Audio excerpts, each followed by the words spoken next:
मैंने पिछले एपिसोड में कहा था कि अगले एपिसोड में संकोच के बारे में कुछ कहना चाहूँगा कि संकोच कितना हानिकारक है, कितना नुकसान दे सकता है, इस पर अंदाज भी आप नहीं लगा सकते। आजकल हमारे देश में, विश्व में, पुरुष लोग भी संकोची हैं, महिलाएं भी संकोची हैं, दोनों में। पुरुषों में तो बहुत ज़्यादा ये प्रभावित कर रहा है पुरुषों को। महिलाएं फिर भी इतना संकोच नहीं करती, पुरुष ज़्यादा करते हैं। अब मैं पहले आपको बताऊं कि संकोच की हानि के उदाहरण मैं आपको अपने ऊपर जो हुए वो बताता हूँ, ताकि आप संकोच का मतलब आगे ठीक से समझ सकें। संकोच के कारण 2 बार मेरी कुंडलिनी चलने के बाद रुक गई। मेरे गुरु ने कृपा की, मेरी कुंडलिनी चालू कर दी। मैंने प्रणाम किया उनके तखत पे। मेरे गुरु संसार में नहीं है, उसके बाद भी जिस तखत पे बैठती थी, मैंने प्रणाम किया। जैसे ही मैंने प्रणाम करने के लिए अपना माथा तखत पे रखा, मेरी कुंडलिनी स्टार्ट हो गई, पीछे चल गई। अब मुझे जब कुंडलिनी चल रही थी तो मुझे ऐसा लग रहा था कि मेरा पीछे का बैक साइड बड़ी ज़ोर से हिल रहा है, लेकिन एक शांति का, आनंद का अनुभव हो रहा था जब वो चल रहा था। आंखें ठीक से बंद नहीं की थी, इसका बड़ा नुकसान होता है। अगर आंखें ठीक से बंद की होती तो कुंडलिनी की लंबी प्रक्रिया मुझे देखने को मिलती। तो माँ आनंदमयी के आश्रम में तो महिलाएं ही ज़्यादा रहती हैं। तो सामने आंगन से एक महिला आई, उस पर नज़र पड़ी मेरी, कुंडलिनी चल रही है। अब संकोच ही आ गया कि जो, जैसा कि मैंने सोचा कि मेरा बैक साइड हिल रहा है बहुत ज़ोर से, तो मेरा संकोच आ गया कि देख के क्या कहेगी, क्या हो रहा। और संकोच आया नहीं, कुंडलिनी क्रिया बंद हो गई। दूसरी बार भी एक बार यही हुआ, कोई ऐसे सामने आ गया महिला, और संकोच यही आ गया। और तीसरी बार मैं प्रण करके गया कि इस बार जो है मैं संकोच नहीं करूँगा। आंखें भी कस के बंद करी, कुंडलिनी जागृत नहीं हुई। उसमें मैं पहले सरल भाव से गया था, अब यहाँ दिमाग में बाहर लेके गया कि संकोच से जो है ऐसा ये नुकसान होता है, तो संकोच नहीं करूँगा। ये भार मन में पड़ा हुआ था, कुंडलिनी शक्ति का जागरण नहीं हुआ। दूसरा संकोच भाव बताता हूँ, नुकसान जो मुझे हुआ।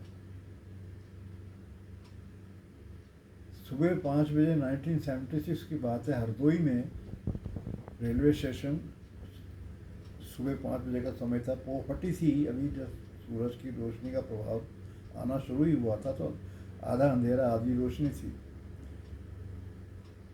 तो दूर से मैंने देखा कि मेरी गुरु बीच स्टेशन पे कहीं खड़ी हुई है, अकेली पूरे प्लेटफॉर्म पर। और पीछे से मैं सोच में डूब गया कि यहाँ क्यों खड़ी। मेरा शीशा जहाँ मैं बैठा हुआ था, ट्रेन का शीशे की तरफ बैठा हुआ था, सीधा उनके मुंह के सामने जाकर रुका। ये तो उनकी शक्ति थी कि जहाँ वो खड़ी थी मेरा शीशा वहाँ रुक गया। या उन्होंने ट्रेन को जैसे आदेश दे दिया कि यहाँ रुकना है, और उनको देख के मुझे नीचे उतर जाना चाहिए था, ऐसा मेरा वचन भी था, मन में एक प्रण भी था।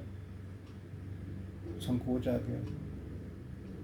अब ट्रेन ज़्यादा रुकती नहीं। मैंने बस एक बार माँ को देखा, बिल्कुल शीशे से 4-5 इंच की दूरी पर, अपने गुरु को। अगर मैं उस वक्त उतर जाता, ट्रेन को छोड़ देता, तो मुझे अपने साथ लेके जाती, तो मुझे पता नहीं क्या क्या और ज्ञान प्राप्त होता, उनसे क्या क्या और प्रकाश प्राप्त होता। हो गया नुकसान।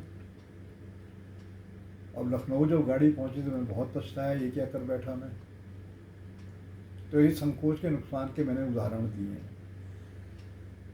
अब इसे पढ़ने वाले अपने संकोचों को देखें कि हम संकोच करते हैं बहुत से लोग कि मैं ये सच बोल दूंगा तो सामने सुनने वाले को बुरा लगेगा, तो बात को बनावटी ढंग से बदल देता है, उस तरह से वो झूठ बोल देता है ताकि उसको बुरा ना लगे। आप नहीं जानते कि आपने अपना कितना नुकसान कराया और उसको कितना नुकसान हुआ। वो आपके बोले हुए झूठ को सच समझेगा और भ्रम में पड़ेगा बाद में। और आपका संकोच आपको ये नुकसान उठाएगा कि आपकी कही हुई गलत बात उसका वो लाभ भी उठा सकता है।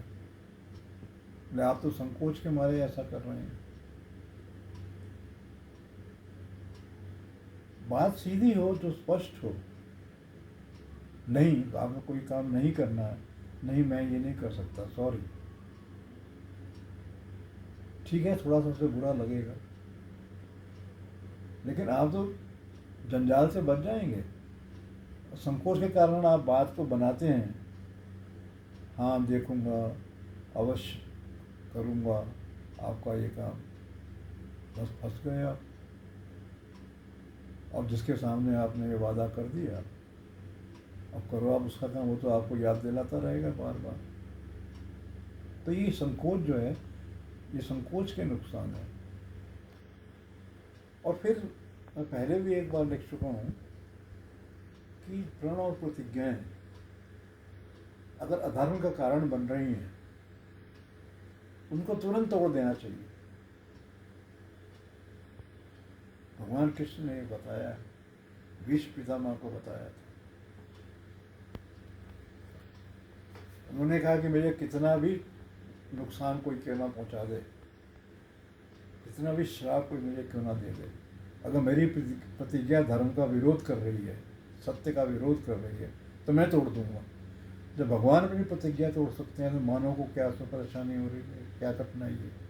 भगवान अपनी प्रतिज्ञा तोड़ देते हैं। तो ये संकोच भी जो है आपको ऐसी एक अवस्था में अवश्य डालेगा कि जहाँ पे आप सोचेंगे ये हाँ करूँ ना करूँ, हाँ करूँ ना करूँ। अब आप पड़ गए चक्कर में, आ गया आपको दिमागी तनाव, हो गए आप रोगी एक तरह से। तो बस यही, बहुत ज़्यादा नहीं कहना, संकोच भाव से मुक्ति पा लेना चाहिए, इसको अपने पास नहीं फटकने देना चाहिए, ये बहुत नुकसान कर सकता है। मैंने अपने जो नुकसान हुए आपको गिनवा दिए, और जो नुकसान मुझे हुए, और कुंडलिनी शक्ति का खुलना तो एक बहुत बड़ी योगी क्रिया है, उससे वंचित रह गया मैं। इससे ज़्यादा नुकसान क्या हो सकता है जो मुझे हुआ? तो बस यही मेरा समझाने का आशय था कि संकोच भाव से जितनी जल्दी हो सके मुक्ति पाओ, स्पष्टवादिता लाओ अपनी बात में। आप किसी को ऐसा वादा मत करो आपका मैं ये काम करूँगा, आप कह सकते हैं तो हो सका तो करूँगा। आप कितना फर्क हो जाता है दोनों बातों में। आप कह देते हैं करूँगा, तो फिर सामने वाला तो, आप किसी भी आदमी को ये मान के चलें कि उसके अंदर कोई ना कोई दुष्ट कोना ऐसा है कि वो खुलेगा, फिर एक दुष्टता, एक अंधेरे का कोना उसके अंदर खुलेगा, और वो आपको आपके कहा हुआ वाला याद दिलाता रहेगा। तो आप फंस गए संकोच के कारण। बस इसमें मैं बहुत ज़्यादा नहीं कहना चाहता, ये सबके लिए है, स्पष्टवादिता हो। मैं खुद संकोच भाव से बहुत नुकसान ज़िंदगी में उठा चुका हूँ। चलो इसे पढ़ने वाले ना उठाएं, उसको त्यागें। धन्यवाद। जय राधा कृष्ण।